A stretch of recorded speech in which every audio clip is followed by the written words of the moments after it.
Have you ever wanted your own whimsical little mage hat? Of course you have! Here's how you can make your own. Start by making a triangle pattern. Mix a little bit of gentle soap and warm water to create a sudsy mixture. Trace your pattern onto a sheet of bubble wrap with the bubbles facing up and spritz it down real good. Take little chunks of 100% wool and lay them down so the fibers are facing the same direction. Mine looks like a little snowy mountain. Do a little spritzy spritz and smoosh your pattern on top of it. Do some little smooshes and pats so the wool starts felting together. My son was very interested in this process. Meow. Take the pattern off and layer your wool again in the opposite direction until it looks like A fluffy little mountain again. spritzy spritzy, smushy smushy. I made the brim bigger than I thought it was gonna be, so I'm extending my pattern.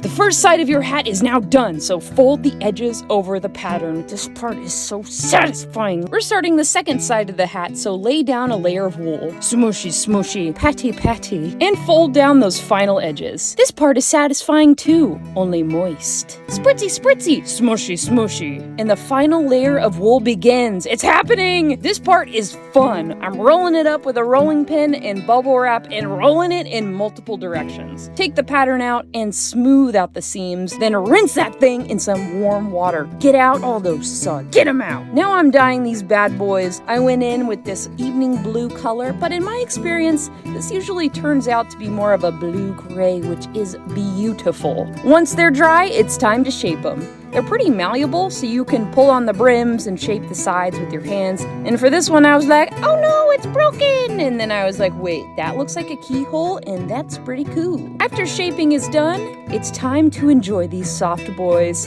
I loved making these hats, and they're available now for whoever wants to take them home.